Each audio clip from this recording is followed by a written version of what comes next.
ఏమంటావు రామనాథం? జగన్‌కి బెయిలు రావడానికి కారణం సోనియానా? జగను రోజు సోనియా ఫోటోకు పూజ చేయాలా? వారెవ్వా! ఏం చెప్పినారు?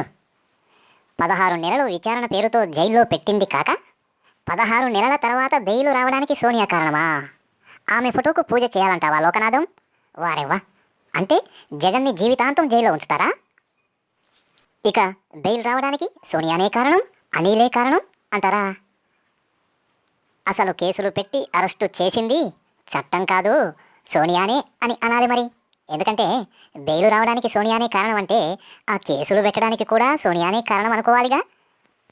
వారు కేసులు పెట్టమంటే పెట్టారు, బెయిలు ఇవ్వమంటే ఇచ్చారు, అంతేగా నువ్వనేది. మరి అలాంటప్పుడు బెయిల్ ఇచ్చినందుకు కాదు, కేసులు పెట్టినందుకే, రాజకీయ ప్రేరేపిత కేసులు పెట్టినందుకే జీవితాంతం వ్యతిరేకిస్తాడు సోనియాని. రాజకీయంగా వ్యతిరేకించడంలో ఏమాత్రం తప్పులేదు మరి. ఇక షర్మిల వైపు ఒక్కొక్కరు వచ్చి చేరి మహాసైన్యమవుతుంది అన్నావు మొన్న. ఆ? అవునులే, నీలాంటి వారు ఒక్కొక్కరు చేరుతుంటే సైన్యం ఎందుకు కాదు, అవుతారులే. అవ్వండి. మీరు ఎంతమంది సైన్యం తయారైనా, ఏకమైనా జగన్కి సపోర్టుగా మద్దతుగా ప్రజలు ఉన్నంత వరకు మీ సైన్యాలు ఏమీ చేయలేవు. ఇంకా ఏమంటావు? పులివెందులో పోటీ చేసినా, కడపలో పోటీ చేసినా, ఎక్కడ పోటీ చేసినా షర్మిలనే గెలుస్తుందా? అవునులే, షర్మిల తెలంగాణలో గెలిచి చూపించిందిగా, ఇప్పుడు అక్కడ చూపించడానికి.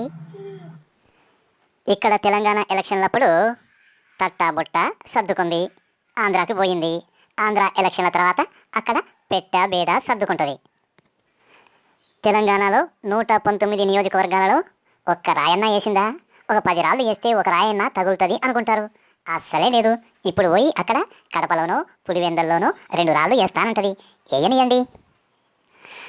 మరో మాట, రాజరిక వ్యవస్థల్లో తండ్రి రాజుగా ఉన్నప్పుడు ఆయన తదనంతరం వారసులు పోట్లాడుకునేవారు. నేను వారసుడిని, నాకే రాజ్యం కావాలి అని. ఆ పరంపరలో కొన్నిసార్లు కుట్రలు కుతంత్రాలు జరిగి కేవలం చంద్రబాబు రామారావుని దింపేసినట్టే కాకుండా, ఔరంగజేబు షాజహాన్ని జైల్లో పెట్టినట్టే కాకుండా ఏకంగా ఎలిమినేట్ చేసిన సందర్భాలు కూడా ఉన్నాయి. అయితే ఇక్కడ ఇప్పుడు డెమోక్రసీ కాబట్టి, ప్రజలే ఎన్నుకుంటారు కాబట్టి ఆ తిరుగుబాట్లకి అవకాశం లేదు. ప్రజలు ఆదరిస్తేనే ఎవరైనా పాలకులు కాగలరు. ఇక షర్మిలమ్మ వైఎస్ఆర్సీపీలో ఉంటూ పార్టీ గెలిచిన తర్వాత చంద్రబాబు లాంటి కుట్రలు కుతంత్రాలకు తెరతీయకుండా కాంగ్రెస్లో చేరడం ఒకంత నయం అని చెప్పక తప్పదు.